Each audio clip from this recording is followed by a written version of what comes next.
Il existe, quelque part dans une archive de l'Ohio, une simple feuille de papier imprimée à l'encre pâle sur laquelle un homme a griffonné un seul mot au stylo rouge.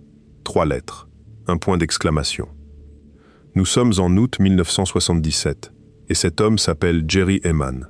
Il n'est pas dans un observatoire spectaculaire, il n'y a pas de compte à rebours, pas de salle remplie d'ingénieurs. Il est assis chez lui, une pile de listings devant lui, en train de faire ce que personne ne veut faire, relire des colonnes de chiffres, crachées par un radiotélescope qui écoute le ciel, nuit après nuit, sans jamais rien trouver. Le télescope s'appelle Big Ear. C'est une structure plate, immense, presque laide, posée dans un champ. Elle ne peut pas bouger. Elle attend simplement que la rotation de la Terre fasse défiler le ciel devant elle, comme un homme immobile qui regarde passer un fleuve. Et sur cette feuille, au milieu d'une mer de 0 et de 1, une séquence bondit hors du bruit. 6. E, Q, U, G. 5. Un signal 30 fois plus fort que le fond du ciel, arrivé exactement là où personne ne l'attendait, sur une fréquence que la nature réserve à l'hydrogène, la matière la plus abondante de l'univers. La fréquence exacte que les scientifiques avaient désignée, des années plus tôt, comme celle qu'une intelligence choisirait pour appeler. Il a duré 72 secondes, précisément le temps que le faisceau du télescope mettait à balayer un point fixe du ciel. Puis il a disparu. Si cette histoire vous captive déjà, un petit like et un abonnement comptent énormément pour nous, et ça ne prend qu'une seconde. Heyman n'a pas crié, il n'a pas appelé la presse. Il a simplement entouré la séquence et écrit ce mot en marge, parce qu'aucun autre mot ne convenait. Et depuis ce jour, pendant près d'un demi-siècle, des dizaines de télescopes bien plus puissants ont pointé encore et encore ce même morceau de ciel, dans la direction du Sagittaire, en espérant que la voix reprenne. Elle ne l'a jamais fait, pas une fois, pas un murmure. 72 secondes, puis un silence qui dure encore aujourd'hui, et qui est peut-être la chose la plus troublante que l'humanité ait jamais mesurée. Parce que voilà le problème, ce n'est pas que nous ayons cherché un peu et trouvé peu. C'est que nous avons cherché énormément, avec des instruments capables de détecter l'énergie d'un flocon de neige tombant sur une vitre à l'autre bout d'une ville, et que le résultat est d'une régularité écrasante. Rien.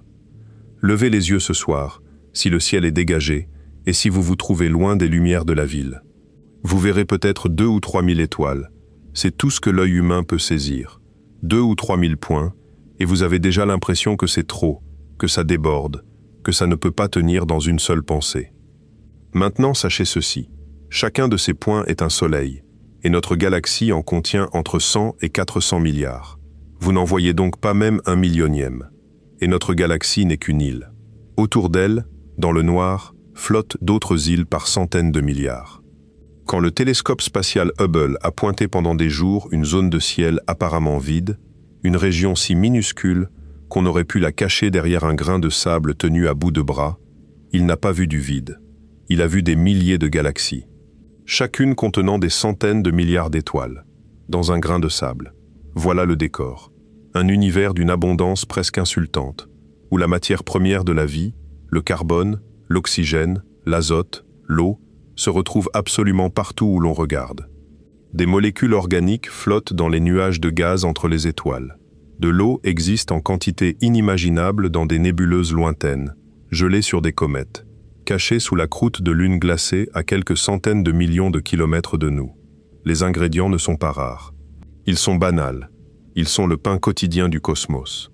Et pourtant, quand nous tendons l'oreille, personne ne répond. Cette contradiction a un nom, et elle est née pendant un déjeuner ordinaire, en 1950, à Los Alamos, dans le désert du Nouveau-Mexique. 4 physiciens marchent vers la cafétéria en discutant d'un sujet parfaitement futile, une série de dessins humoristiques parus dans un magazine où l'on voyait des extraterrestres repartir vers leur planète en emportant des poubelles volées à New York. Ils rient, ils s'assoient. La conversation dérive vers autre chose, la physique, les projets en cours, le travail. Et puis, au milieu du repas, dans un silence, l'un d'eux relève la tête. Enrico Fermi, l'un des esprits les plus redoutables de son siècle, l'homme capable d'estimer la puissance d'une explosion en laissant tomber des morceaux de papier pour observer comment le souffle les déplace. Il pose sa fourchette et il demande « comme si la question venait de le frapper physiquement. Mais alors, où sont-ils? Ses collègues ne comprennent pas tout de suite. Le sujet avait changé depuis longtemps. Mais dans sa tête, lui, n'avait jamais quitté les extraterrestres. Il avait fait ce qu'il faisait toujours. Un calcul rapide, brutal, sur un coin de nappe mentale. L'âge de la galaxie, le nombre d'étoiles. Le temps qu'il faudrait à une civilisation, même lente, même prudente, même limitée à des vaisseaux ridiculement modestes, pour sauter d'un système au suivant, puis au suivant, en se répandant de proche en proche. Et la réponse qu'il obtenait était insupportable. Quelques millions d'années, peut-être quelques dizaines de millions. Un battement de cils à l'échelle cosmique. Un intervalle si court que la galaxie aurait dû être entièrement parcourue, colonisée, cartographiée, encombrée, des dizaines de fois, avant même que notre planète ne se forme. La galaxie a plus de 13 milliards d'années. Elle a eu tout le temps du monde. Elle a eu des milliers de fois le temps nécessaire. Alors où sont-ils? Cette question, posée entre deux bouchées par un homme qui ne cherchait même pas à être profond, est devenue l'une des énigmes les plus vertigineuses de la science moderne. Elle ne demande pas si les extraterrestres existent. Elle demande quelque chose de bien plus dérangeant. Pourquoi le ciel est-il propre? Pourquoi n'y a-t-il aucune trace? Pas de sonde abandonnée dans nos anneaux planétaires, pas de structure anormale autour d'étoiles voisines, pas d'excès de chaleur trahissant une industrie galactique, pas de fuite radio, pas de débris, pas de graffiti. Rien du tout. Un univers immense, ancien, riche et absolument impeccable, comme une salle de bal astiquée dont personne n'aurait jamais franchi la porte. Et plus nos instruments s'affinent, plus ce silence devient bruyant. Prenez la question la plus élémentaire. Y a-t-il d'autres mondes? Pendant des milliers d'années, ce n'était même pas une question scientifique. C'était une intuition, une rêverie, une chose qu'on ne pouvait ni prouver ni réfuter. Personne, jusqu'à une date récente, n'avait jamais vu la moindre preuve qu'une planète puisse exister ailleurs qu'autour de notre propre Soleil. Il fallait tout imaginer. Puis, au milieu des années 90, quelque chose a changé et le monde ne s'en est presque pas rendu compte. Deux astronomes suisses, en scrutant les infimes oscillations d'une étoile ordinaire, ont détecté un tremblement. Une étoile ne devrait pas trembler. Sauf si quelque chose tourne autour d'elle et la tire légèrement, régulièrement, comme un enfant qui ferait tourner un adulte au bout de son bras. Ils avaient trouvé une planète, la première, autour d'une autre étoile.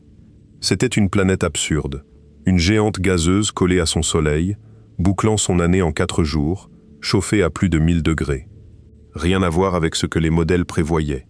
Le premier monde que nous ayons découvert ailleurs nous a immédiatement appris que nous ne savions rien. Ce qui a suivi est l'une des explosions de connaissances les plus rapides de l'histoire humaine. 1, puis 10, puis 100. Puis un télescope spatial baptisé Kepler a été lancé avec une mission d'une simplicité désarmante. Fixer sans cligner un unique morceau de ciel, contenant environ 150 000 étoiles, et surveiller si l'une d'elles faiblissait très légèrement. Parce que si une planète passe devant son étoile, elle en bloque une fraction infime de la lumière. Une fraction si petite qu'elle correspond à un moucheron traversant le faisceau d'un phare, vu depuis l'autre bout d'un océan. Kepler devait mesurer ça, des milliers de fois, pendant des années. Il a réussi au-delà de tout ce que ses concepteurs espéraient. Les planètes ne sont pas rares, elles ne sont pas exceptionnelles, elles sont la norme. Aujourd'hui, le catalogue des mondes confirmés dépasse largement les 5000, et ce chiffre n'est qu'un échantillon minuscule, biaisé, limité par nos méthodes. Quand les statisticiens extrapolent, la conclusion est stupéfiante.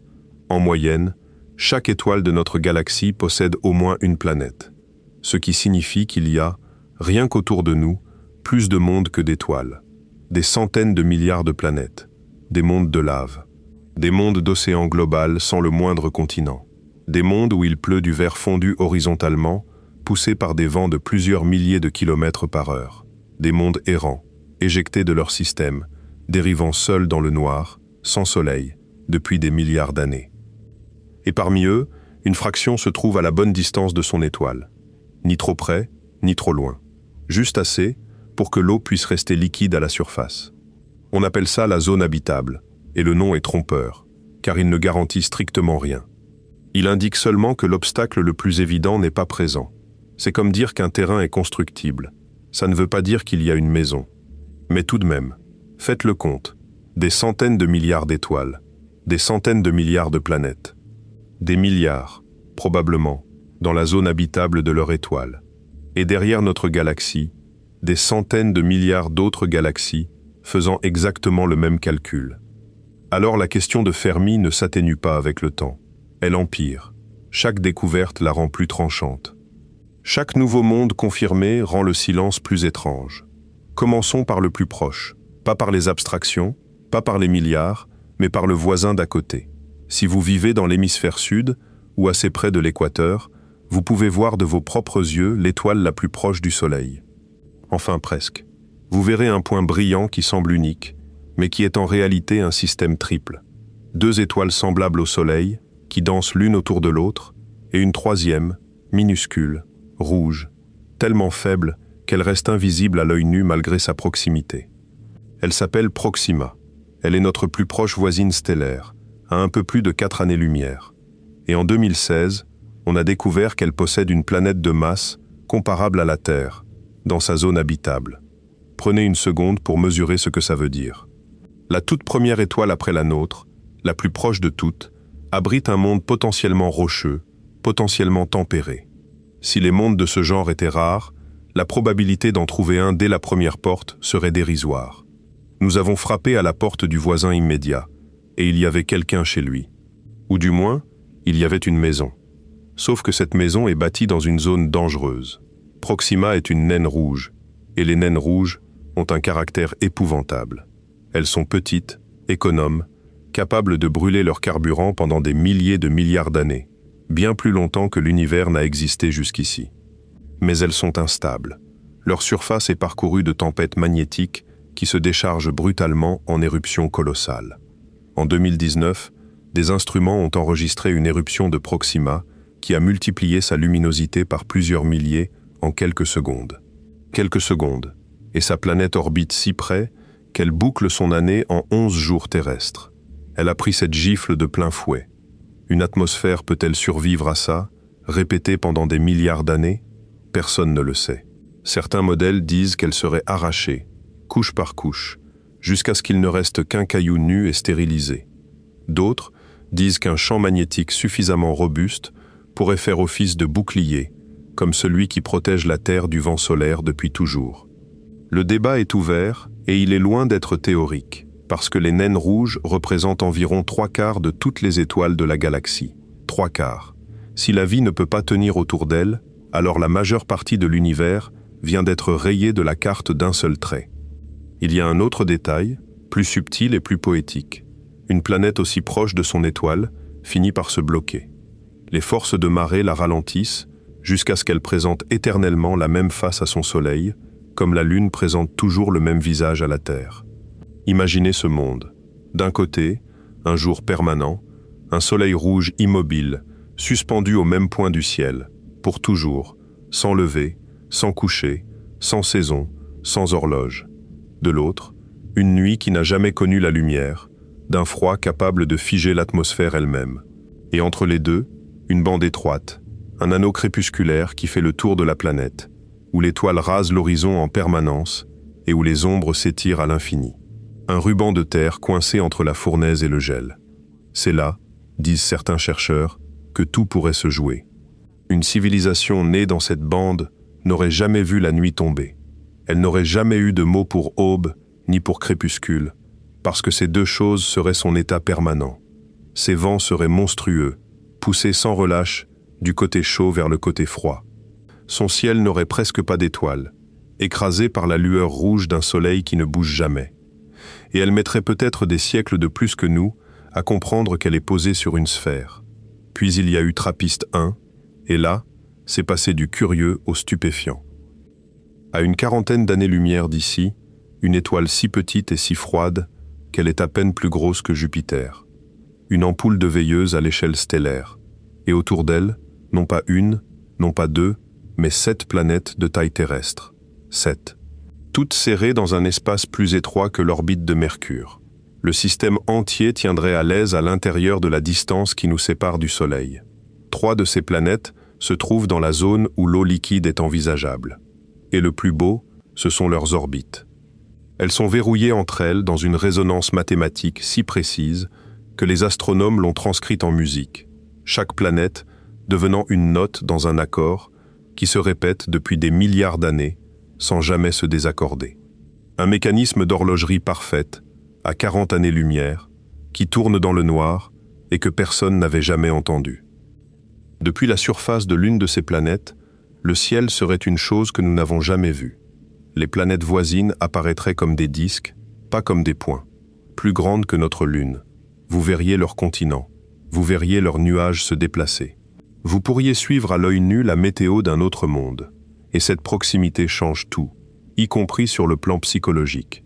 Une civilisation née là aurait, dès son premier regard vers le ciel, la preuve visuelle que d'autres mondes existent, que le sien n'est pas unique, que l'univers est peuplé de terre. Peut-être que ce simple fait aurait suffi à la lancer vers l'espace 1000 ans plus tôt que nous. Quand le grand télescope spatial infrarouge, lancé récemment, a enfin pu examiner ces planètes une par une, il a cherché ce qui compte le plus, une atmosphère. Sans atmosphère, pas de climat, pas de protection, pas d'eau stable, pas de chimie complexe. Les premiers résultats ont été durs. Les planètes les plus internes semblent nues, brûlées. Aucun signe d'une enveloppe gazeuse épaisse. Le rêve ne s'est pas effondré, parce que les mondes plus éloignés du groupe restent à examiner. Mais l'avertissement était clair.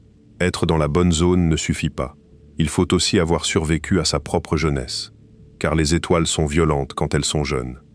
Le Soleil lui-même, à ses débuts, était un objet colérique, agité de tempêtes, et il aurait pu arracher l'atmosphère de la Terre s'il n'y avait pas eu, sous nos pieds, un moteur qui tourne encore aujourd'hui. Un noyau de fer liquide en rotation, engendrant un champ magnétique qui enveloppe la planète entière comme un cocon invisible. Chaque seconde, une pluie de particules chargées venues du Soleil percute ce bouclier et glisse autour de nous. Quand une bourrasque plus forte que d'habitude parvient à en déformer les bords, les particules s'engouffrent près des pôles et heurtent la haute atmosphère. Alors le ciel s'allume. Le vert de l'oxygène, le rouge des altitudes extrêmes, le violet de l'azote. Les aurores ne sont pas une décoration. Ce sont les étincelles d'un combat permanent, la trace visible d'une protection qui nous garde en vie sans que nous y pensions jamais. Mars n'a pas eu cette chance. Son noyau s'est refroidi, son champ magnétique s'est effondré, et pendant des centaines de millions d'années, son atmosphère a été emportée, particule par particule, comme du sable soufflé d'une table. Ce qui reste aujourd'hui est un souffle si ténu que l'eau liquide ne peut plus exister à la surface. Elle bout et gèle en même temps. Et c'est là que l'histoire devient personnelle, parce que Mars n'a pas toujours été ce désert. Les images envoyées par les orbiteurs et les rovers ne laissent plus aucune place au doute. Il y a des deltas fossiles. Des lits de rivières, avec leurs méandres, leurs bancs de galets, leurs berges effondrées. Des minéraux qui ne se forment qu'en présence d'eau, sur de longues durées. Des rives d'anciens lacs, avec des dépôts stratifiés couche par couche, comme les pages d'un livre. Il y a eu, sur Mars, des vagues. Il y a eu des orages. Il y a eu de la pluie qui tombait, ruisselait, creusait, et se rassemblait dans des bassins. Pendant peut-être des centaines de millions d'années, il y a eu un monde bleu et gris à côté d'une autre, avec un ciel, des nuages et le bruit de l'eau. Puis il est mort. Rien n'illustre mieux la fragilité de tout ceci. Deux planètes voisines, nées ensemble, à partir du même nuage, dans le même système, avec la même chimie de départ. L'une est couverte de forêts, d'océans et de villes. L'autre est un désert rouge silencieux où le vent souffle sur des rivières vides depuis 3 milliards d'années. La différence ne tient pas à grand-chose. Un peu moins de masse, un noyau qui se refroidit plus vite, un bouclier qui tombe. Et si nous cherchions des traces de vie quelque part, c'est évidemment là qu'il fallait commencer. En 1976, 2 atterrisseurs identiques se sont posés sur Mars à quelques semaines d'intervalle. Ils transportaient un ensemble d'expériences conçues pour répondre à une question unique, la plus ambitieuse jamais posée par une machine. Y a-t-il quelque chose de vivant dans ce sol ? L'une de ces expériences fonctionnait sur un principe simple. On prélève un peu de terre martienne. On y verse une solution nutritive, un bouillon contenant des molécules organiques marquées chimiquement, de sorte qu'on puisse suivre leurs traces. Si des micro-organismes sont présents, ils vont consommer ces nutriments et rejeter des gaz. Les capteurs détecteraient alors l'apparition progressive de ces gaz marqués. C'était élégant, c'était direct. Et le jour où l'expérience a été lancée, le signal est monté. Il est monté exactement comme il l'aurait fait avec un échantillon de terre terrestre. Dans la salle de contrôle, on ne savait plus quoi penser. On a fait le test de contrôle, chauffé un second échantillon à une température qui tuerait n'importe quel organisme, puis recommencé. Le signal a disparu.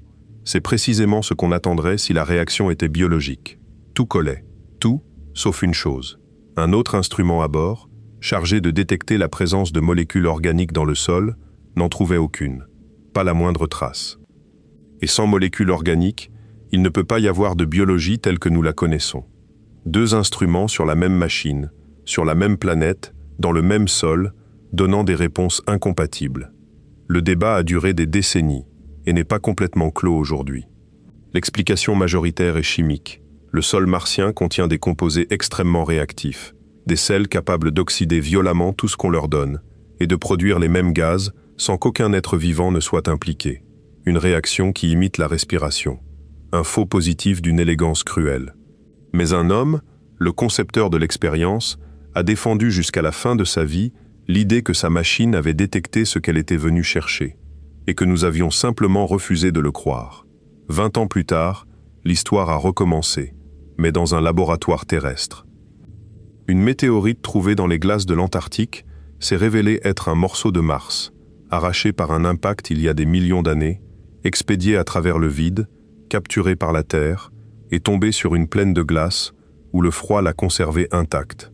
Sous le microscope électronique, les chercheurs ont vu quelque chose. Des structures microscopiques allongées, segmentées, ressemblant de façon troublante à des bactéries fossilisées, accompagnées de minéraux magnétiques dont la forme, sur Terre, est presque exclusivement produite par des organismes vivants. L'annonce a été telle que le président des États-Unis s'est exprimé publiquement à ce sujet. Pendant quelques semaines, le monde a cru que c'était fait. Puis les contre-analyses sont arrivées, méthodiques, impitoyables. Ces structures pouvaient se former sans vie, ces minéraux aussi, dans certaines conditions de température et de pression. Le consensus s'est déplacé. Ce n'était probablement rien. Probablement.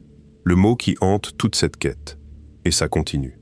Un rover en activité mesure depuis des années la composition de l'air martien, et il a détecté quelque chose d'inattendu, du méthane, en très faible quantité, mais présent. Le problème, c'est que le méthane ne dure pas. Le rayonnement solaire le détruit en quelques siècles, un clin d'œil géologique. S'il y en a aujourd'hui, c'est qu'il est produit aujourd'hui, ou qu'il est libéré aujourd'hui depuis une réserve souterraine. Sur Terre, l'écrasante majorité du méthane atmosphérique est produite par des êtres vivants. Sur Mars, des réactions entre l'eau et certaines roches peuvent en fabriquer sans aucune biologie. Encore une réponse ambiguë. Encore un peut-être. Et il y a mieux, ou pire, selon votre tempérament. Ce méthane fluctue. Il monte, il descend, il varie avec les saisons, et parfois il connaît des pics soudains avant de retomber. Une planète morte ne devrait pas respirer par à-coups.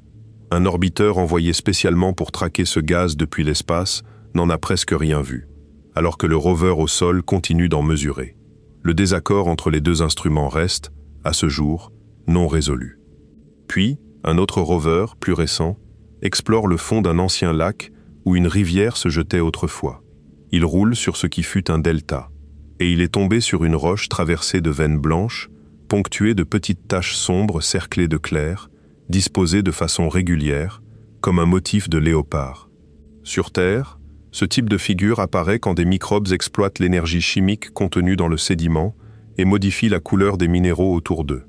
Là encore, une origine purement chimique reste tout à fait possible. Et là encore, on ne pourra pas trancher à distance. Cet échantillon attend.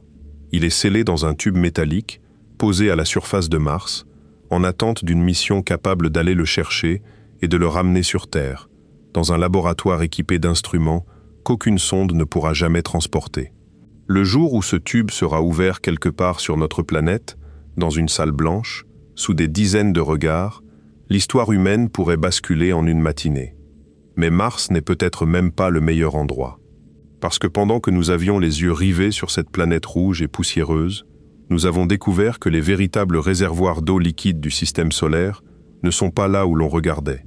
Ils sont beaucoup plus loin, dans le froid, cachés sous des kilomètres de glace. Prenez Europe, l'une des grandes lunes de Jupiter.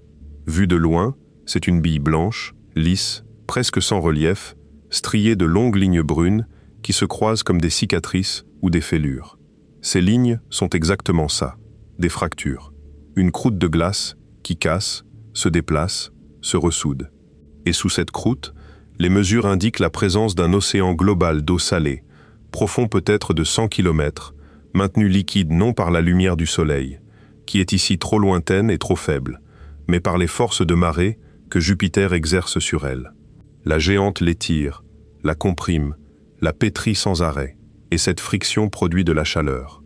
Cet océan contiendrait plus d'eau liquide que tous les océans terrestres réunis, 2 fois plus, sur une lune plus petite que la nôtre.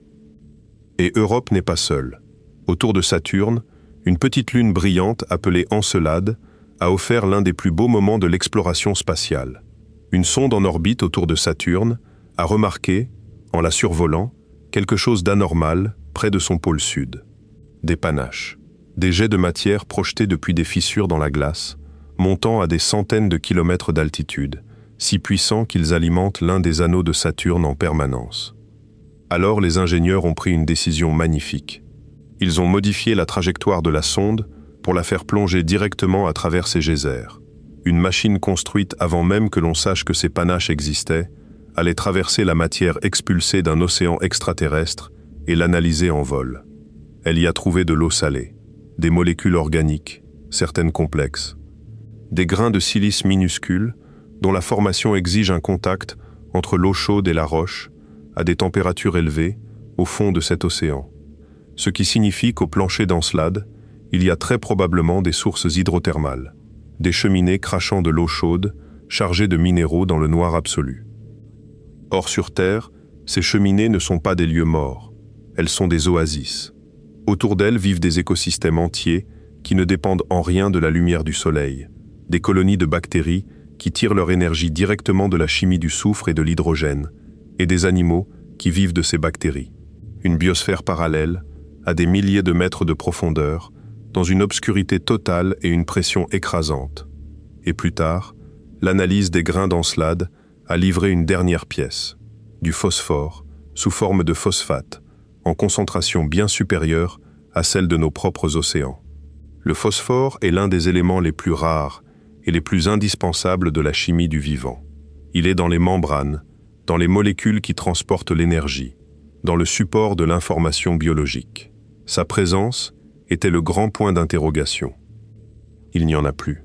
Sur cette petite lune gelée, à plus d'1 milliard de kilomètres, il y a de l'eau liquide, de l'énergie chimique, de la chaleur, du carbone, de l'azote, du soufre et du phosphore. La liste complète des ingrédients, cochés un par un. Nous n'avons pas trouvé de vie là-bas, mais nous avons trouvé la cuisine, allumée, avec tous les ingrédients sortis sur le plan de travail. Il reste un monde dans notre système solaire qui mérite qu'on s'arrête, et c'est peut-être le plus étrange de tous.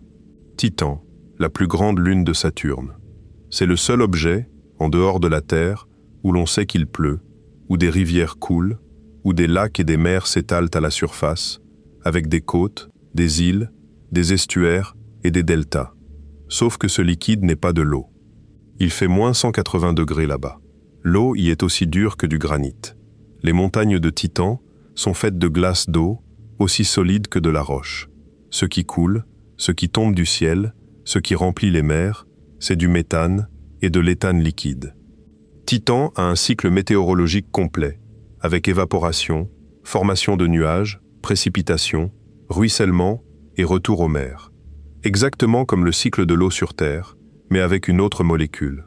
Les pluies y sont rares et énormes, des orages qui n'éclatent que tous les quelques siècles dans certaines régions, mais qui creusent alors les canyons et remodèlent les rivages. Son atmosphère est plus épaisse que la nôtre, si dense et si chargée d'une brume orange que la lumière du soleil y arrive filtrée, dorée, comme une fin d'après-midi éternelle. Et un détail qui donne envie de pleurer d'émerveillement. La gravité y est si faible et l'air si dense qu'un être humain équipé d'une combinaison chauffée et de simples ailes fixées au bras pourrait littéralement voler en battant des bras. Voler, comme un oiseau, sur une lune de Saturne, au-dessus de mers de méthane, sous un ciel orange. Une sonde s'est posée là-bas, une seule fois. Elle a plongé à travers cette brume pendant plus de 2 heures, en photographiant sa descente. Les images montrent, à travers le brouillard, un paysage de collines sombres, découpé par un réseau de vallées ramifiées, exactement comme un bassin fluvial vu d'avion. Puis elle s'est posée sur une plaine parsemée de galets arrondis par l'écoulement d'un liquide, et elle a transmis pendant un peu plus d'1 heure avant que le froid ne l'éteigne. La question que Titan pose est bien plus profonde que celle de Mars. Sur Mars, on cherche une vie comme la nôtre, dans des conditions dégradées. Sur Titan, on doit se demander si une chimie complètement différente, fondée sur d'autres solvants, d'autres molécules, d'autres rythmes, pourrait s'organiser. Une biologie qui n'utiliserait pas l'eau, qui ne respirerait pas l'oxygène, qui fonctionnerait si lentement, dans ce froid, qu'un de ses battements de cœur durerait 1 mois. Et là, nous touchons à l'une des faiblesses les plus dangereuses de notre recherche. Nous cherchons ce que nous connaissons. Nous cherchons des planètes semblables à la nôtre, avec de l'eau liquide, à une distance semblable d'une étoile semblable, émettant des signaux semblables aux nôtres sur des fréquences que nous utilisons nous-mêmes. Nous fouillons l'univers avec le portrait robot de notre propre reflet. Notre propre planète nous a pourtant déjà donné la leçon. Nous pensions savoir où la vie pouvait exister. Nous nous trompions sur toute la ligne. On a trouvé des organismes prospérant dans des sources brûlantes à plus de 100 degrés, où les protéines devraient se défaire. On en a trouvé dans des lacs acides, capables de dissoudre le métal, dans des poches d'eau salée, piégées sous des kilomètres de glace, coupées de l'atmosphère depuis des dizaines de milliers d'années. Dans des mines profondes, à des kilomètres sous terre, dans la roche compacte, se nourrissant de l'énergie libérée par la radioactivité naturelle des minéraux. Certains de ces organismes souterrains se divisent peut-être 1 fois par siècle. Ils vivent au ralenti, dans le noir, sans avoir jamais eu le moindre contact avec la surface. On estime aujourd'hui que la biosphère cachée sous nos pieds pourrait représenter une part énorme de toute la matière vivante de la planète. Il y a un monde entier sous le sol, et nous ne l'avons découvert qu'il y a quelques décennies, sur notre propre planète. Il existe même une petite créature, invisible à l'œil nu, capable de se déshydrater complètement, de suspendre toute activité, de supporter le vide spatial, des radiations qui pulvériseraient n'importe quel autre animal, des températures proches du zéro absolu, puis de se réveiller quand on la remet dans une goutte d'eau, comme si rien ne s'était passé. Si la vie est capable de ça ici, dans les recoins d'une planète tempérée, alors notre définition des lieux impossibles est probablement bien trop timide. Mais admettons. Admettons que la vie microscopique soit fréquente, qu'elle apparaisse partout où les conditions le permettent, qu'il y ait des océans grouillants sous des dizaines de croûtes glacées dans notre seule galaxie. Ça ne résout absolument pas l'énigme de Fermi.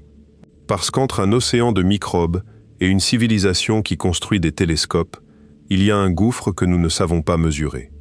Sur Terre, la vie microscopique est apparue très tôt, presque dès que la surface a cessé d'être un enfer.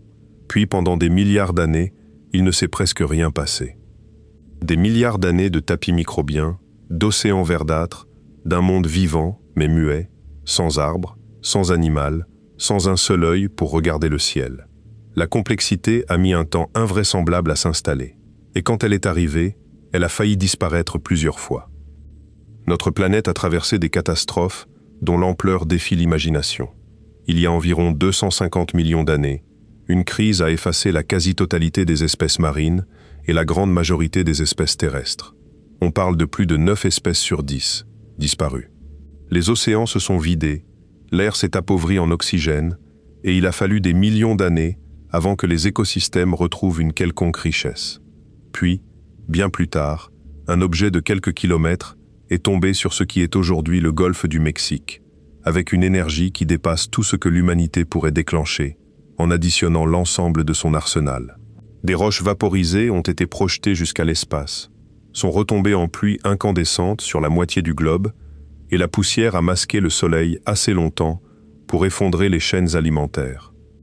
L'histoire de la vie sur Terre n'est pas une progression tranquille. C'est une série de quasi-effacements suivis de reprises. Et à chaque fois, le résultat aurait pu être différent. À chaque fois, la trajectoire a bifurqué.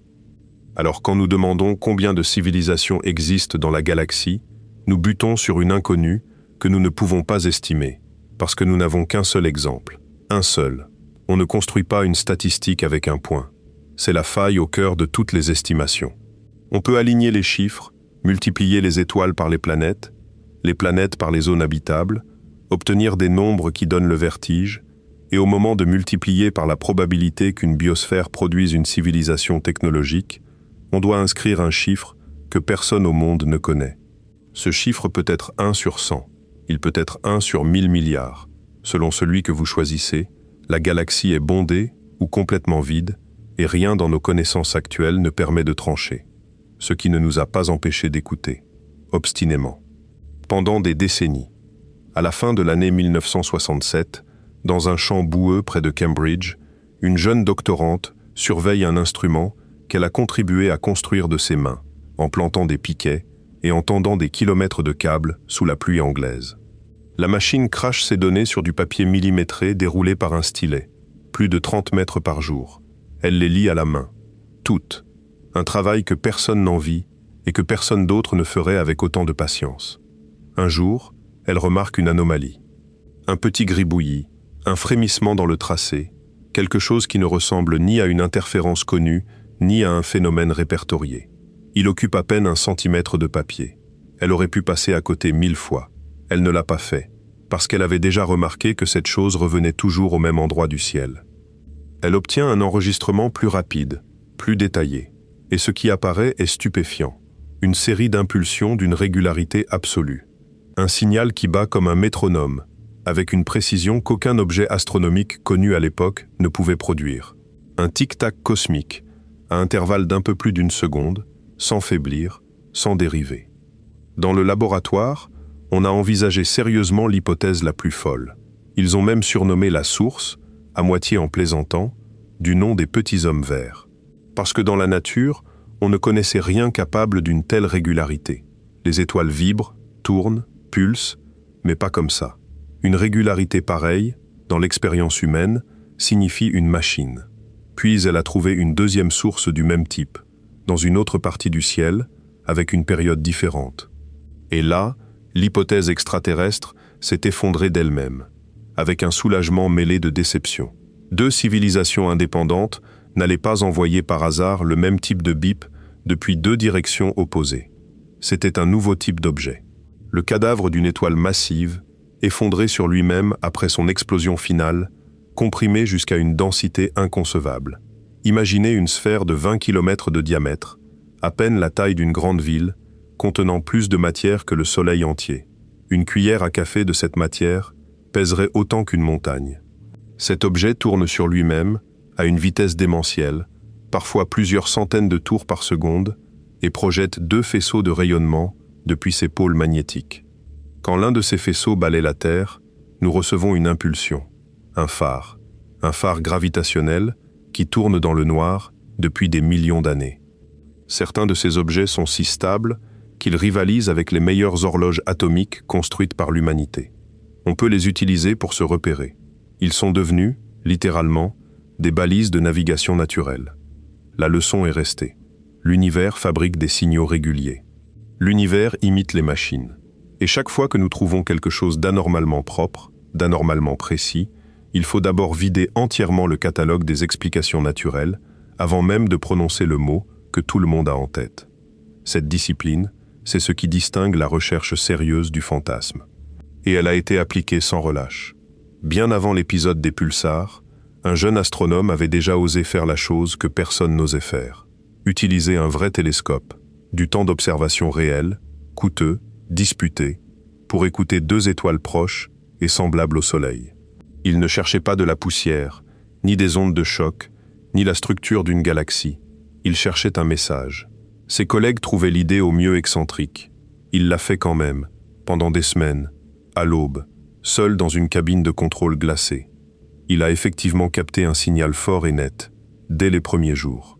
Le cœur battant, ils ont vérifié. C'était un avion militaire. Il n'a rien trouvé d'autre.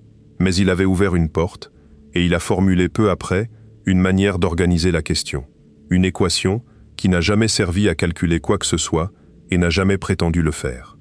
Son but réel était de découper une question impossible en questions plus petites, chacune susceptible d'être attaquée par une branche différente de la science.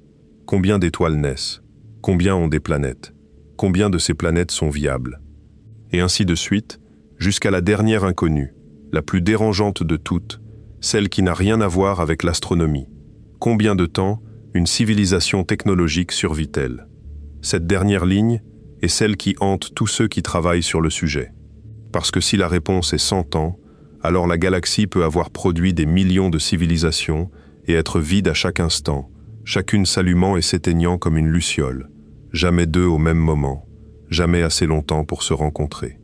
Et puis il y a eu ce jour de novembre 1974, à Porto Rico, où l'humanité a cessé d'écouter pour parler. Dans une vallée creusée par l'érosion, les ingénieurs avaient tapissé une cuvette naturelle de milliers de panneaux réfléchissants pour former une antenne de 300 mètres de diamètre. Une soucoupe géante posée dans la jungle, avec une nacelle d'instruments suspendue au-dessus par des câbles tendus entre 3 tours. Cet endroit était un des sommets de l'ingénierie du XXe siècle. Un instrument capable non seulement d'écouter, mais d'émettre, avec une puissance concentrée qui, vue depuis une autre étoile, aurait fait de notre planète l'un des objets radio les plus brillants de cette région de la galaxie. Ce jour-là, pour marquer une rénovation majeure, ils ont décidé d'envoyer un message. Une suite de bips, un peu plus de 1600 symboles, organisés de manière à former une image si on les disposait correctement en grille. L'image contenait les nombres de 1 à 10, les éléments chimiques essentiels de la vie, la structure de la molécule qui porte l'information biologique, une silhouette humaine, la taille moyenne d'un humain, la population terrestre de l'époque, un schéma du système solaire indiquant sur quelle planète nous vivons, et une représentation de l'antenne elle-même. Ils l'ont dirigée vers un amas globulaire, un essaim compact de centaines de milliers d'étoiles, pour maximiser les chances qu'un récepteur se trouve dans le faisceau. L'émission a duré moins de 3 minutes. Cet amas se trouve à environ 25 000 années-lumière. Le message est donc parti depuis un demi-siècle. Il a parcouru 50 années-lumière. Il lui reste plus de 24 950 ans de voyage. Si quelqu'un le reçoit et répond immédiatement, la réponse arrivera dans 50 000 ans. Personne, dans ce bâtiment, ne se faisait la moindre illusion. C'était un geste symbolique, une manière de dire « Nous sommes capables de faire ça, maintenant ». Ce qui est arrivé à cette antenne, en revanche, n'a rien de symbolique. Après des décennies de service et des dommages accumulés, un câble a lâché, puis un autre, et par une matinée de décembre 2020, la structure de plusieurs centaines de tonnes suspendues au-dessus du miroir s'est décrochée et s'est écrasée dans la cuvette. Des caméras filmaient. On voit les câbles rompre, la plateforme basculer et un nuage de poussière s'élever depuis la jungle. En quelques secondes, l'un des plus grands yeux jamais tournés vers le ciel s'est éteint. Mais l'écoute, elle, ne s'est pas arrêtée. Elle s'est même transformée. Aujourd'hui, des réseaux d'antennes travaillent ensemble, coordonnés par des ordinateurs, capables de balayer des milliards de canaux de fréquences simultanément. Un programme financé sur une décennie entière a entrepris d'examiner méthodiquement le million d'étoiles les plus proches, le plan entier de notre galaxie et une centaine de galaxies voisines. Le volume de données traitées chaque jour dépasse ce que les pionniers des années 60 auraient traité en 1000 vies. Et le résultat, jusqu'à présent, tient en une phrase. Le ciel est propre. Il y a bien eu des frayeurs. En 2019, une antenne en Australie a enregistré, dans la direction de l'étoile la plus proche du Soleil, un signal à bande extrêmement étroite. Une fréquence pure, précise, du genre que la nature ne produit pas facilement, car les phénomènes naturels s'étalent en général sur de larges plages. Le signal semblait même dériver légèrement en fréquence, comme s'il provenait d'un émetteur en mouvement, sur une planète en rotation. Exactement le type de dérive qu'on attendrait d'une balise posée sur un monde qui tourne. L'équipe a gardé le silence pendant des mois, pendant qu'elle vérifiait. Puis l'analyse a fini par livrer sa réponse. Et elle était banale. Une interférence produite par de l'électronique humaine, ici même, sur Terre. Un appareil quelque part, une horloge, un oscillateur mal blindé, le fantôme dans la machine. encore une fois. C'est la réalité de ce travail. Une succession de sursauts d'adrénaline, suivie de mois de vérification patiente et d'un retour au calme. Une discipline de la déception. Il y a pourtant eu un cas qui a résisté plus longtemps que les autres, et il ne venait pas d'un signal radio, il venait de la lumière. Le télescope chargé de traquer les baisses de luminosité des étoiles produisait tellement de données que les ordinateurs seuls n'y suffisaient pas. Certains motifs échappent aux algorithmes, mais sautent aux yeux d'un humain. Alors on a ouvert les données au public, et des dizaines de milliers de volontaires se sont mis à examiner des courbes de lumière depuis chez eux. C'est un groupe de ces bénévoles qui a signalé une étoile au comportement absurde. Une étoile ordinaire, un peu plus grande et plus chaude que le Soleil, à environ 1400 années-lumière. Sauf que sa lumière chutait par moments de manière brutale et totalement irrégulière. Pas de baisse périodique nette, comme celle d'une planète qui repasse toujours au même rythme. Des effondrements chaotiques, parfois de quelques pourcents, parfois de plus de 20% de la luminosité totale de l'étoile. 20%. Pour situer, une planète de la taille de Jupiter passant devant une étoile de ce type en bloque environ 1%. Il fallait donc quelque chose d'énorme, ou plutôt un ensemble de choses énormes, occupant une surface gigantesque et disposée de manière irrégulière. Aucune planète connue ne peut faire ça, aucun disque de poussière classique non plus, car un disque chaufferait et rayonnerait dans l'infrarouge, et on ne détectait pas cet excès de chaleur. Alors une hypothèse a été mentionnée dans un article scientifique, prudemment, en dernier recours, et l'idée a enflammé le monde entier. Car il existe un vieux concept en astrophysique, formulé il y a plusieurs décennies. Il part d'une observation simple. Une civilisation qui grandit a besoin de plus en plus d'énergie, et la source d'énergie la plus abondante d'un système est son étoile. Or, une planète n'intercepte qu'une part dérisoire de ce que son Soleil émet, une infime fraction. Tout le reste part dans le vide et se perd à jamais. Une civilisation suffisamment avancée pourrait donc décider de récupérer une part croissante de ce gaspillage. Non pas en construisant une coquille solide autour de l'étoile, ce qui serait mécaniquement absurde, mais en plaçant progressivement des milliards de collecteurs indépendants sur des orbites différentes. Un essaim, une nuée de panneaux, de miroirs, de stations, construits sur des siècles, tournant autour de l'étoile en couches successives, jusqu'à ce que l'étoile disparaisse peu à peu derrière son propre nuage de machines. Vue de loin, une telle étoile ferait exactement ce qu'on observait. Elle clignoterait de façon irrégulière, avec des baisses profondes, à mesure que des structures de tailles diverses passeraient dans notre ligne de visée.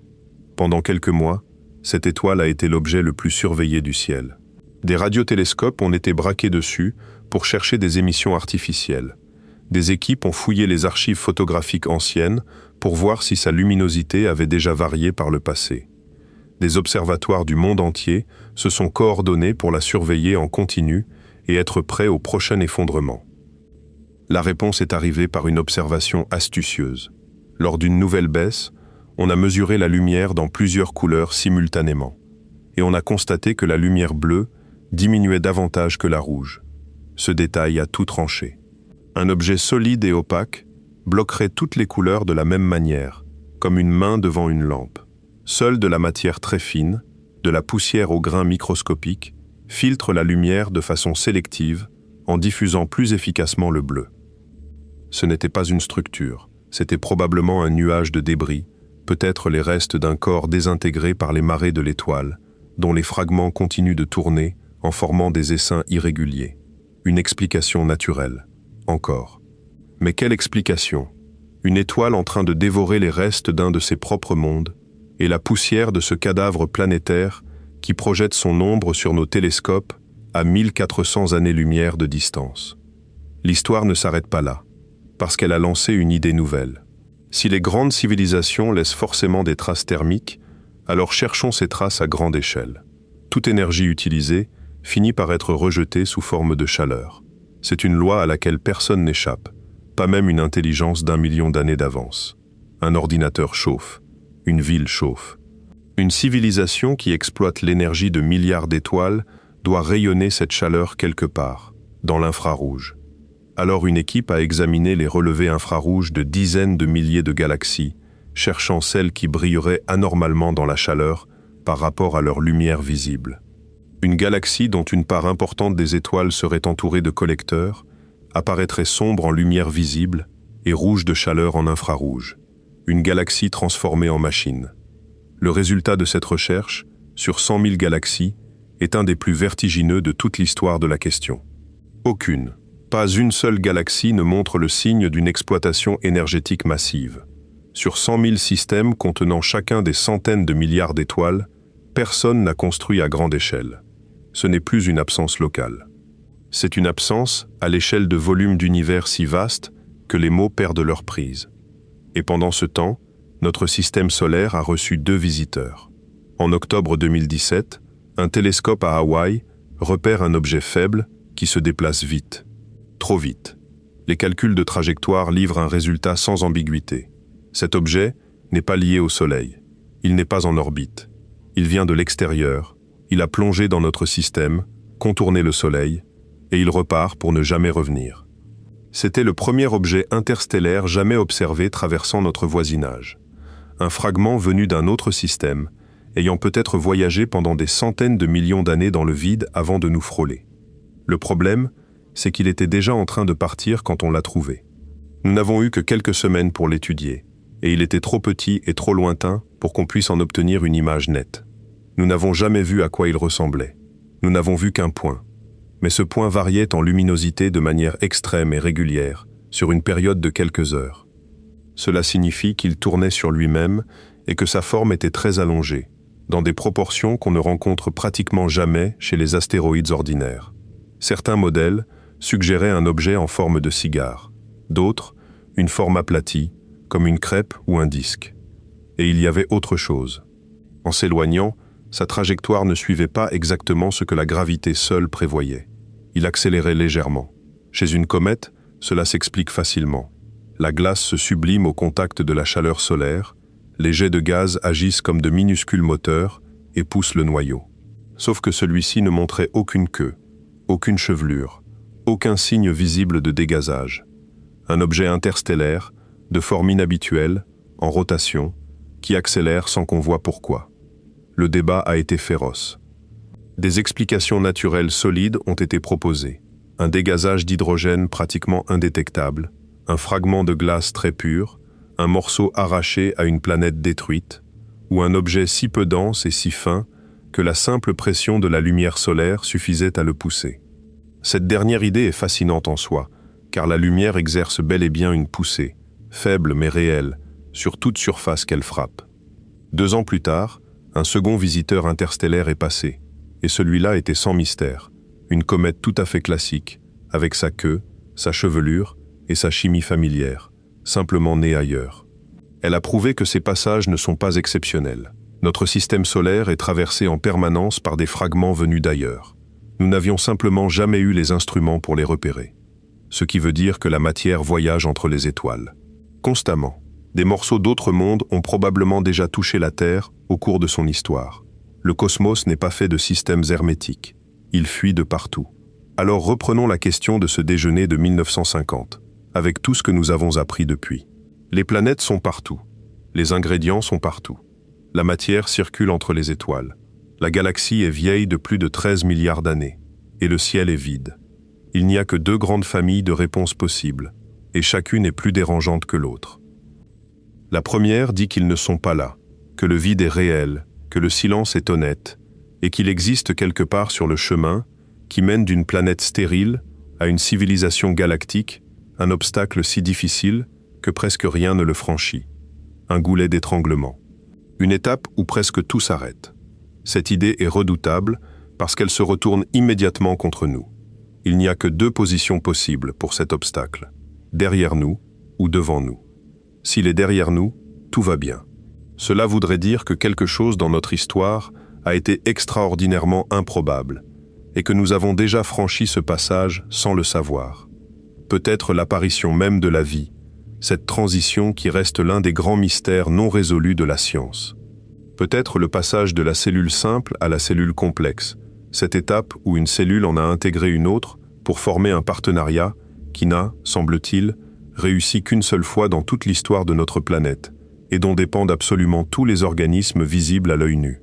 Peut-être quelque chose d'encore plus subtil que nous n'avons pas identifié. Si l'obstacle est derrière nous, alors nous sommes rares, la galaxie est à nous, et le silence signifie simplement que nous sommes arrivés les premiers dans une salle immense. Mais s'il est devant nous, l'histoire change de nature. Cela signifierait que des milliers de civilisations sont nées avant nous, ont construit leurs villes, leurs machines, leurs télescopes, ont posé exactement la même question en regardant leur propre ciel vide, et se sont ensuite heurtés à un mur que personne n'a jamais franchi, un mur qui nous attend aussi. Et cette perspective explique pourquoi certains chercheurs affirment, sans provocation, que la découverte d'une vie microbienne indépendante sur Mars ou sur une lune glacée serait peut-être la plus mauvaise nouvelle de l'histoire humaine. Parce que si la vie apparaît facilement, si elle est là juste à côté, alors l'obstacle n'est pas au début. Il est plus loin sur la route. Il est peut-être juste devant nous. Chaque monde stérile que nous découvrons est, paradoxalement, rassurant. Chaque signe de vie qui n'est pas nous devrait nous faire réfléchir. Il existe une autre version de cette idée, plus douce, plus statistique, qui ne suppose aucun mur unique, mais une accumulation de conditions. L'argument est que la Terre n'est peut-être pas un modèle standard, mais un empilement de coïncidences favorables dont chacune, prise séparément, est plausible et dont la conjonction est extrêmement rare. Regardez les éléments de cet empilement. Nous avons une lune anormalement grande par rapport à notre planète, née d'une collision colossale au tout début de notre histoire. Cette lune ne fait pas que produire les marées et éclairer nos nuits. Elle stabilise l'inclinaison de l'axe terrestre. Sans elle, notre axe basculerait de façon chaotique sur de longues périodes, envoyant les pôles là où sont les tropiques et les tropiques là où sont les pôles, avec des changements climatiques d'une brutalité qu'aucun écosystème complexe ne supporterait longtemps. Nous avons Jupiter, une planète géante, placée assez loin pour ne pas nous déranger, et assez massive pour dominer gravitationnellement tout le système externe. Sa présence a modelé la distribution des objets glacés, et son influence détourne ou capture une partie des corps qui pourraient nous croiser. Un système sans géante, ou avec une géante qui aurait migré vers l'intérieur, aurait une histoire d'impact très différente. Nous avons une tectonique des plaques, un mécanisme qui recycle en permanence la croûte de la planète, l'enfonce dans les profondeurs, la refond et la ramène en surface par les volcans. Ce n'est pas seulement de la géologie, c'est un thermostat. Ce cycle régule sur des millions d'années la quantité de gaz à effet de serre dans l'atmosphère, en piégeant le carbone dans les roches, puis en le relâchant. Sans ce système, une planète peut s'emballer vers la fournaise ou basculer vers le gel permanent et ne jamais en revenir. Nous avons un noyau encore chaud et liquide qui entretient un champ magnétique après des milliards d'années. Nous avons une étoile calme, stable, de taille moyenne, dont la luminosité n'a pas connu de saut catastrophique pendant que la vie se développait. Et nous sommes situés dans un quartier tranquille de la galaxie. C'est un point que l'on oublie souvent. Les régions centrales des galaxies sont d'une densité stellaire terrifiante, ponctuée d'explosions, baignées de rayonnements intenses, où les étoiles se frôlent assez pour déstabiliser les systèmes planétaires les unes des autres. Nous flottons dans une banlieue calme, entre deux bras de la spirale, loin du tumulte, et il faut ajouter les événements auxquels nous avons échappé. L'univers dispose de mécanismes de destruction dont l'échelle dépasse l'entendement. Quand certaines étoiles très massives s'effondrent en fin de vie, elles peuvent libérer en quelques secondes une quantité d'énergie concentrée en faisceaux étroits, comparable à ce que le Soleil produira pendant toute son existence. Un tel faisceau, s'il balayait une planète située à quelques milliers d'années-lumière, pourrait dégrader gravement sa couche protectrice contre les rayonnements et bouleverser sa chimie atmosphérique. Certains chercheurs ont proposé qu'un événement de ce type ait joué un rôle dans l'une des grandes crises biologiques du passé terrestre. Rien n'est démontré. Mais l'arme existe, elle est réelle, et elle se déclenche régulièrement quelque part dans l'univers observable. Additionnez tout ça, et une planète comme la nôtre commence à ressembler moins à une norme qu'à un alignement de conditions favorables. Multipliez chaque probabilité par la suivante, et un nombre astronomique de mondes peut se réduire à un très petit nombre de mondes viables sur le long terme. Mais il y a une autre catégorie de danger, et celle-ci ne vient ni du ciel ni de la géologie. Toute civilisation qui devient capable d'atteindre les étoiles devient d'abord capable de se détruire elle-même. Ce n'est pas une coïncidence, c'est la même compétence, la maîtrise de l'énergie, de la matière, de l'information, de la biologie. Les outils qui permettent de construire un vaisseau sont les mêmes qui permettent de raser une ville. Il n'existe aucun chemin vers l'espace qui contourne cette étape. Notre propre espèce a atteint cette capacité en quelques décennies, et elle a déjà frôlé la catastrophe plus d'une fois. Il existe des épisodes documentés où des systèmes d'alerte ont signalé par erreur une attaque imminente, et où la décision de ne pas riposter a tenu à l'appréciation d'un seul individu qui a jugé, contre les indications de ses instruments, que quelque chose ne collait pas. Une intuition humaine, une hésitation de quelques minutes, dans une salle de contrôle, un jour ordinaire dont personne n'a rien su à l'époque. À l'échelle cosmique, notre fenêtre technologique a l'épaisseur d'une feuille de papier. Nous émettons des ondes radio depuis un peu plus d'un siècle. Nous sommes sortis de l'atmosphère il y a quelques décennies. Si nous durons encore 1000 ans, ce sera déjà remarquable. Si nous durons 1 million d'années, ce sera un exploit sans précédent dans l'histoire connue de notre planète, où aucune espèce complexe n'a jamais tenu bien plus longtemps que quelques millions d'années. Une civilisation qui n'existe que 500 ans sur une planète donnée est, à l'échelle de la galaxie, un flash, un éclair.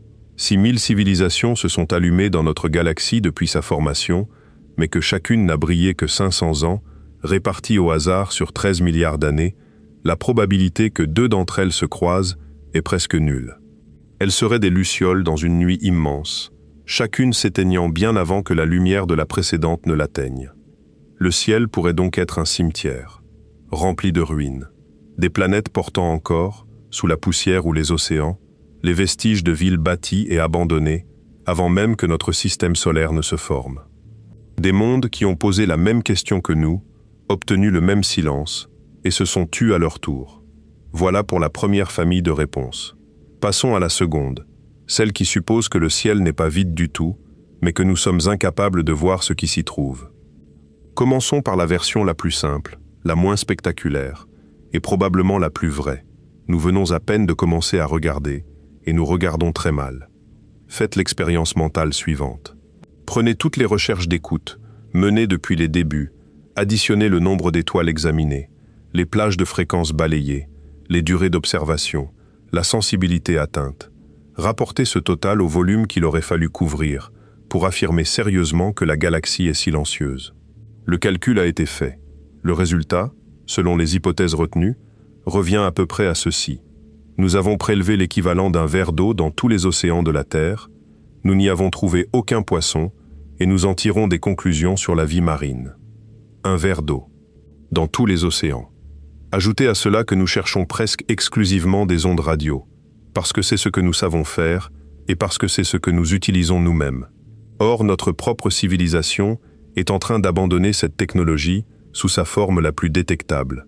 Les grands émetteurs qui arrosaient le ciel dans toutes les directions cèdent la place à des transmissions ciblées, à des faisceaux étroits, à des câbles de fibre optique enterrés, à des satellites qui pointent vers le sol plutôt que vers l'extérieur. Notre planète devient plus discrète, pas plus bruyante. Si ce mouvement est universel, alors la période pendant laquelle une civilisation est bruyante en radio pourrait ne durer qu'1 ou 2 siècles, une fraction dérisoire de son existence.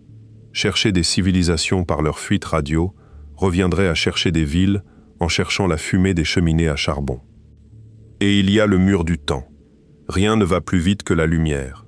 Ce n'est pas une limite technique, c'est la structure même de l'univers. Ce qui signifie que toute information sur l'existence d'une civilisation lointaine met des siècles ou des millénaires à nous parvenir. Quand nous observons une étoile située à 1000 années-lumière, nous ne voyons pas son état actuel. Nous voyons ce qu'elle était il y a 1000 ans. Toute planète que nous étudions autour d'elle, nous l'étudions telle qu'elle était, à une époque où nos ancêtres écrivaient à la plume. Une civilisation pourrait donc être en train d'émettre, à cet instant précis, à 5000 années-lumière d'ici, et nous devrions attendre 5000 ans pour l'apprendre. Réciproquement, nos propres émissions n'ont parcouru qu'un peu plus de 100 années-lumière. Cette bulle contient quelques milliers d'étoiles. Autrement dit, l'écrasante majorité de la galaxie ne peut pas encore savoir que nous existons, même en théorie, même avec des instruments parfaits. Et cette bulle n'est pas une sphère de messages nets. Le signal s'affaiblit avec le carré de la distance. Nos vieilles émissions de télévision, à quelques dizaines d'années-lumière, sont déjà noyées dans le bruit de fond naturel de la galaxie, indétectable, même avec des antennes bien plus grandes que les nôtres. Nous ne crions pas dans le vide, nous chuchotons dans une tempête. Il faut donc envisager que le silence ne soit pas une absence, mais un problème de portée et de synchronisation. Deux personnes qui se cherchent dans une ville immense, en s'appelant à voix basse, chacune pendant quelques secondes, à des heures différentes, ne se trouveront jamais. Ce n'est pas parce qu'elles n'existent pas. Maintenant, allons plus loin, dans les hypothèses qui donnent le vertige. Et si nos voisins ne sont pas simplement lointains, mais volontairement muets? Cette idée part d'un raisonnement froid. Imaginez que vous soyez une civilisation ancienne, isolée, incapable de savoir ce que valent réellement les autres. Vous ne pouvez pas connaître leurs intentions. Vous ne pouvez pas connaître leur vitesse de progression. Une société qui vous semble primitive aujourd'hui pourrait, en quelques siècles, franchir des sauts technologiques qui la rendraient dangereuse. Et vous ne pourrez pas le vérifier à temps, parce que toute information que vous recevrez d'elle sera déjà vieille de plusieurs siècles au moment où elle vous parviendra. Dans ces conditions, se signaler devient une prise de risque asymétrique. Le gain possible est un échange de connaissances. La perte possible est totale et définitive. Et il n'existe aucun moyen de négocier, aucun moyen de bâtir la confiance, quand chaque phrase de la conversation prend 1000 ans à traverser le vide. Le résultat logique, poussé à l'extrême, est une galaxie où chacun écoute, mais où personne n'émet. Un océan de guetteurs silencieux, une forêt obscure où tous les chasseurs retiennent leur souffle, où le premier qui allume une lampe se désigne lui-même. Cette vision est glaçante, et elle jette une lumière inconfortable sur nos propres gestes. Nous avons envoyé des messages. Nous avons gravé des plaques indiquant notre position exacte dans la galaxie et attaché ces plaques à des sondes lancées vers les étoiles. Nous avons diffusé des émissions par mégawatt pendant des décennies. Nous avons crié notre présence sans jamais nous demander sérieusement s'il valait mieux se taire.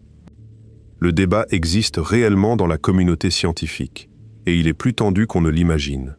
Certains chercheurs estiment qu'émettre délibérément vers d'autres étoiles est une décision d'une portée telle qu'aucune équipe, aucune institution, aucun pays ne devrait la prendre seule, au nom de toute la planète.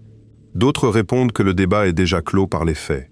Nous sommes détectables depuis longtemps, et une civilisation capable de nous menacer serait capable de repérer l'oxygène de notre atmosphère sans avoir besoin de nos programmes de télévision. Ce point est important d'ailleurs, et il est souvent mal compris. Notre planète trahit sa nature sans émettre le moindre signal artificiel. Il suffit d'analyser la lumière de notre étoile, filtrée par notre atmosphère, pour voir un mélange chimique instable, de l'oxygène en grande quantité, qui devrait normalement se combiner rapidement avec les roches et les gaz, et disparaître. Sa présence permanente signifie que quelque chose le renouvelle en continu. Ajouter du méthane, qui ne devrait pas coexister durablement avec l'oxygène, et vous avez une signature difficile à expliquer autrement que par une biosphère active. N'importe quelle civilisation possédant nos propres capacités actuelles, installée à quelques dizaines d'années-lumière, pourrait déjà savoir que notre planète est vivante. Pas intelligente, pas technologique, mais vivante. Nous ne sommes pas cachés. Nous n'avons jamais été cachés. Il existe une hypothèse plus douce et plus étrange que la forêt obscure. Elle propose que nous soyons observés et volontairement laissés tranquilles. L'idée n'est pas de nous imaginer dans une cage. Elle est plutôt d'imaginer une politique, une règle ancienne, adoptée par les premières civilisations à avoir atteint une échelle galactique, et transmise depuis comme une norme incontestée. Ne pas intervenir dans le développement des mondes émergents, ne pas court-circuiter leur trajectoire, ne pas leur offrir des réponses qu'ils n'ont pas conquises. Ce qui rend cette idée moins absurde qu'elle n'en a l'air, c'est le facteur temps. Si une civilisation a pris 1 million d'années d'avance sur toutes les autres, elle n'a pas besoin d'un accord général pour imposer une règle. Elle occupe déjà tout l'espace. Elle façonne les conditions dans lesquelles les suivantes apparaîtront. Et une norme peut survivre à ceux qui l'ont créée, portée par des systèmes automatiques ou par une continuité culturelle dont nous n'avons aucune idée. Nous vivons nous-mêmes dans des structures que nous n'avons pas choisies, des langues, des frontières, des institutions, des habitudes, établis bien avant notre naissance, par des gens que nous ne connaîtrons jamais et sur lesquels nous n'avons pas eu voix au chapitre. Il n'est pas absurde d'imaginer qu'un ordre ancien puisse s'imposer à des échelles bien plus grandes. Le problème de cette hypothèse est qu'elle est invérifiable. On ne peut pas prouver l'existence de quelqu'un qui se donne pour règle de ne laisser aucune trace. C'est une explication qui explique tout, ce qui, en science, est généralement le signe qu'elle n'explique rien. Passons alors à une idée plus surprenante encore, née dans le domaine de la physique de l'information. Toute opération de calcul produit de la chaleur, et l'efficacité de ce calcul dépend de la température de l'environnement dans lequel il est effectué. Plus il fait froid, plus on peut calculer avec la même énergie. Or l'univers se refroidit lentement, inexorablement, à mesure qu'il s'étend. Le fond de rayonnement qui le baigne depuis ses origines est aujourd'hui à quelques degrés au-dessus du zéro absolu, et il continue de baisser. Une civilisation qui aurait cessé d'être biologique pour devenir essentiellement une structure de traitement d'informations pourrait donc calculer un nombre astronomique de fois plus d'opérations avec les mêmes ressources si elle attendait. Non pas quelques siècles, des milliards d'années. Elle aurait un intérêt objectif à réduire son activité au strict minimum, à mettre ses réserves en sommeil et à se réveiller dans un futur lointain où le froid cosmique rendra son énergie infiniment plus rentable. Dans cette hypothèse, la galaxie ne serait pas vide, elle serait endormie. Des civilisations entières figées en veille, ayant tout construit puis tout arrêté, ne consommant presque rien, attendant patiemment que l'univers refroidisse assez pour justifier leur réveil. Et si l'une d'elles surveille encore, ce serait uniquement pour protéger les ressources qu'elle compte utiliser plus tard. Vous voulez plus étrange? Il y a l'hypothèse inverse, celle du repli vers l'intérieur. Notre intuition suppose qu'une civilisation avancée s'étend, colonise, occupe l'espace. Mais regardez notre propre trajectoire technologique. Nous ne construisons pas des machines de plus en plus grandes. Nous les construisons de plus en plus petites, de plus en plus denses, de plus en plus économes. La puissance de calcul que remplissait autrefois des salles entières tient aujourd'hui dans un objet que l'on garde en poche. Nos progrès vont vers la miniaturisation, la densité, l'efficacité. Poussez cette tendance pendant 10 000 ans. Que devient une civilisation? Peut-être pas un empire tentaculaire qui dévore des systèmes solaires. Peut-être une structure compacte, extraordinairement dense, occupant un volume ridicule, consommant peu et ne présentant aucune signature visible à distance. Une civilisation qui aurait cessé de vouloir de l'espace parce que ce qui l'intéresse ne se trouve pas dans l'espace. Une telle civilisation serait absolument indétectable, non pas cachée, mais simplement trop petite et trop discrète pour laisser une empreinte sur le ciel. Et puis il y a l'explication qui, personnellement, me semble la plus belle de toutes, parce qu'elle ne suppose ni catastrophe, ni complot, ni dissimulation. Elle suppose simplement que nous sommes en avance. Regardez les échelles de temps. Les étoiles comme le Soleil brillent une dizaine de milliards d'années avant de gonfler et de mourir. C'est déjà énorme. Mais les naines rouges, qui représentent la grande majorité des étoiles, brûlent leur carburant avec une lenteur incroyable. Certaines resteront stables pendant des milliers de milliards d'années. 1000 milliards. Comparé à l'âge actuel de l'univers, environ 13 milliards et demi d'années, et vous obtenez un rapport écrasant. Cela signifie que si l'on considère la durée totale pendant laquelle l'univers sera capable d'abriter des mondes tempérés, nous nous trouvons dans le tout premier % de cette période. Le 1%. Nous sommes arrivés au début de la fête, alors que les lumières viennent à peine d'être allumées et que la salle est encore presque vide. Ce n'est pas une image poétique, c'est une conséquence directe des durées de vie stellaires. La très grande majorité des planètes qui existeront jamais n'existent pas encore. La très grande majorité des civilisations qui apparaîtront un jour, si elles apparaissent, n'apparaîtront que dans des centaines de milliards d'années, autour d'étoiles rouges paisibles, dans un univers bien plus vieux, bien plus froid et bien plus sombre que celui que nous connaissons. Dans ce cadre, notre silence n'a rien d'étrange. Nous ne sommes pas les derniers survivants d'une galaxie morte. Nous sommes parmi les premiers arrivés. Et si nous ne recevons aucun message, c'est peut-être tout simplement parce qu'il n'y a encore presque personne pour en envoyer. Il y a quelque chose de vertigineux dans cette idée. Si elle est juste, alors ce que nous faisons maintenant, dans les prochains siècles, aura un poids démesuré. nous ne serions pas les héritiers d'une histoire cosmique déjà écrite. Nous serions les premiers à écrire quoi que ce soit. Les traditions, les erreurs, les décisions et peut-être les traces que nous laisserions pourraient être la première chose que trouveront ceux qui viendront dans 10 milliards d'années. Le premier chapitre, et pas le dernier. Reste une dernière hypothèse, plus troublante que toutes les autres, parce qu'elle ne porte pas sur eux mais sur nous. Et si les signaux étaient là, sous nos yeux, et que nous ne sachions tout simplement pas les reconnaître? Réfléchissez à ce qu'est un message efficace. Pour transporter le maximum d'informations, avec le minimum d'énergie, il faut compresser. Or, un signal parfaitement compressé perd toute structure apparente. Il ne contient plus de répétition, plus de motifs, plus de régularité, car chaque régularité est de la place perdue. Un signal optimisé ressemble donc, pour qui n'a pas la clé, à du bruit pur. Nous cherchons des tonalités pures, des motifs mathématiques, des nombres premiers égrenés patiemment. Nous cherchons ce qu'une civilisation ferait si elle voulait absolument être comprise par des débutants. Mais si elle communique simplement entre ses propres membres, sans se soucier de nous, ces transmissions se confondront parfaitement avec le fond du ciel. Nos radiotélescopes captent en permanence un océan de bruit venu de toutes les directions. On l'attribue à des sources naturelles, et dans l'immense majorité des cas, c'est certainement vrai. Mais rien ne garantit que tout ce que nous rangeons dans la case bruit y appartienne réellement. Et il n'y a aucune raison de supposer que la radio soit le bon canal. Elle nous paraît évidente parce que nous l'avons découverte tôt et qu'elle est peu coûteuse. Une civilisation plus avancée pourrait utiliser des impulsions laser d'une brièveté extrême, des neutrinos qui traversent les planètes sans être arrêtés, des ondes gravitationnelles ou des supports que la physique actuelle ne nous a pas encore révélés. Nous serions alors des gens qui scrutent l'horizon avec des jumelles pendant que la conversation passe sous leurs pieds, dans un câble. Il y a même une version plus radicale de cette idée. Une technologie très avancée pourrait ne plus ressembler du tout à de la technologie. Nous reconnaissons les machines parce qu'elles ont des angles droits, des surfaces régulières, des matériaux étrangers à leur environnement. Mais ce sont les caractéristiques d'une technologie primitive, contrainte par la fabrication en atelier.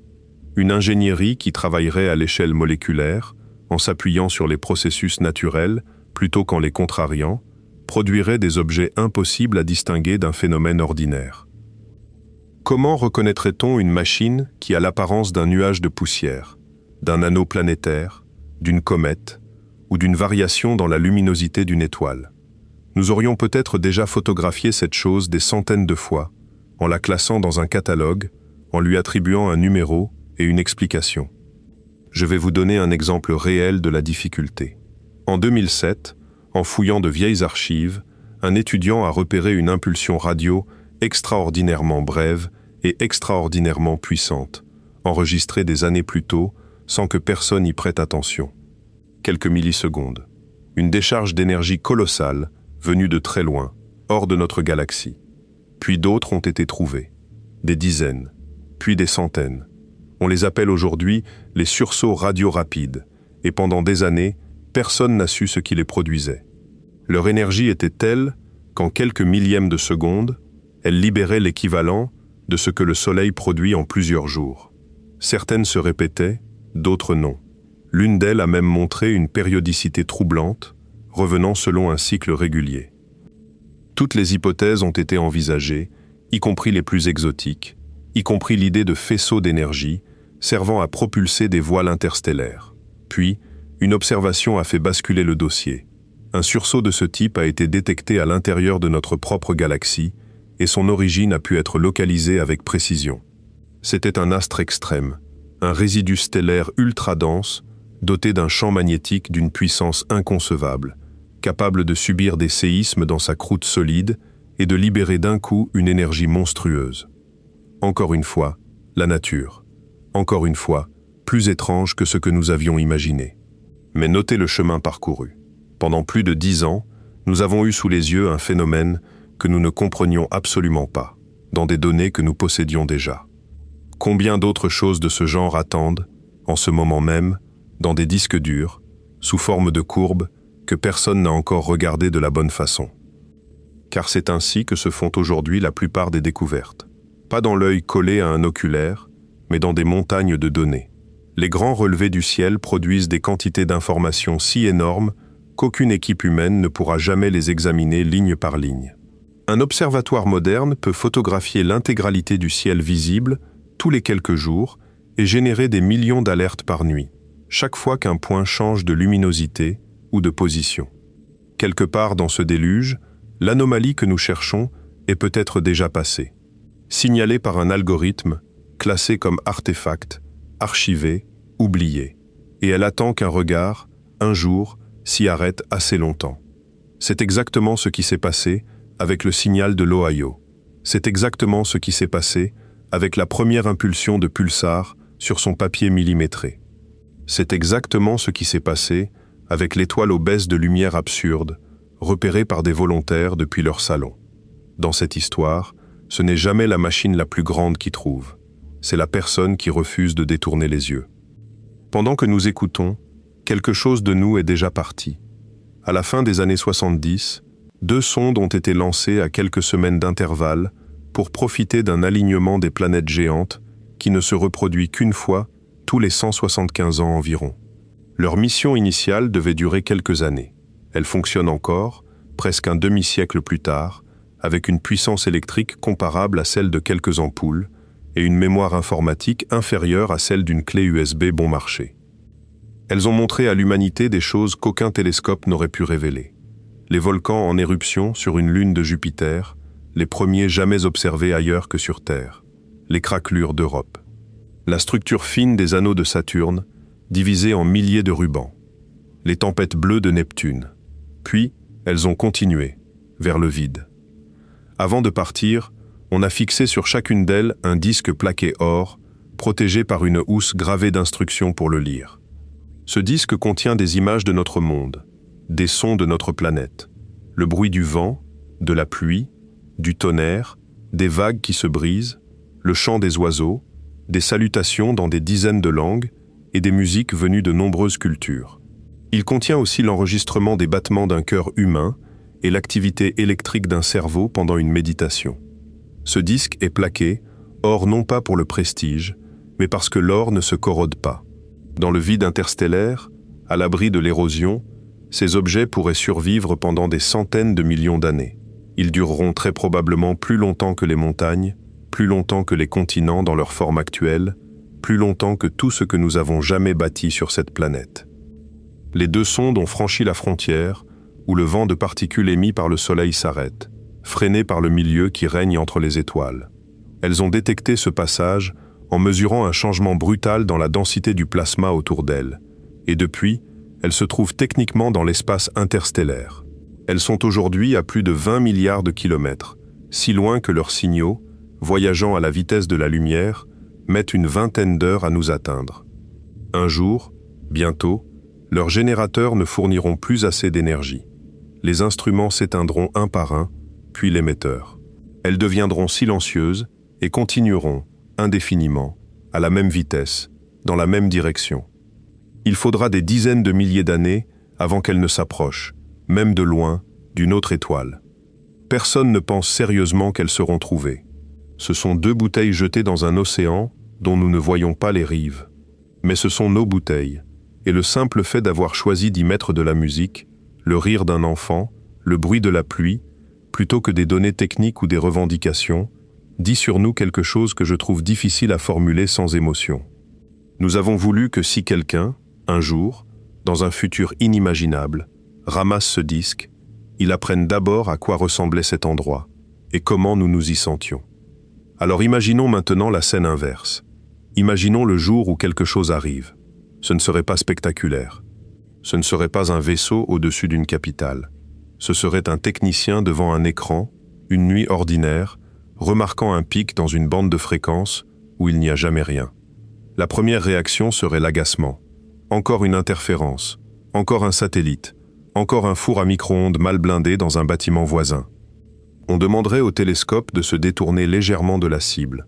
Si le signal disparaît en pointant à côté et revient quand on revient sur la cible, c'est déjà troublant, parce qu'une interférence terrestre ne se comporte pas ainsi.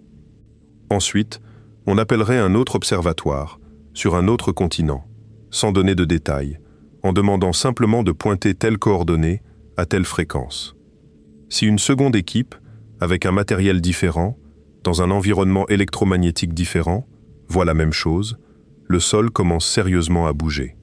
Puis viendrait la vérification décisive. Un signal venu d'une planète en rotation autour de son étoile devrait présenter une dérive en fréquence caractéristique, une lente glissade due au mouvement de la source. Cette dérive est presque impossible à imiter par accident. Si elle est là, si elle correspond exactement à ce qu'on attendrait d'un émetteur posé sur un monde en mouvement, alors il ne reste plus grand-chose à quoi se raccrocher. Il existe des protocoles pour cette situation. Ils prévoient la vérification indépendante, l'annonce publique des données, le partage international avant toute communication officielle, et surtout, aucune réponse envoyée au nom de l'humanité sans une consultation mondiale. Ces textes ont été rédigés par des gens sérieux, et ils n'ont jamais servi. Et ensuite viendrait le plus dur, parce que ce que nous recevrions ne serait pas une conversation. Ce serait une lettre d'un expéditeur situé à des centaines ou des milliers d'années-lumière, écrite bien avant notre naissance, par une civilisation dont nous ne saurions même pas si elle existe encore au moment où nous lisons ces mots. Répondre reviendrait à écrire à quelqu'un dont on ignore s'il est vivant, en sachant que la réponse mettra 1000 ans à arriver, et que ceux qui la liront ne seront pas ceux qui l'ont écrite. Malgré tout cela, ce jour changerait tout. Pas notre technologie, pas immédiatement, pas notre économie. Il changerait notre place.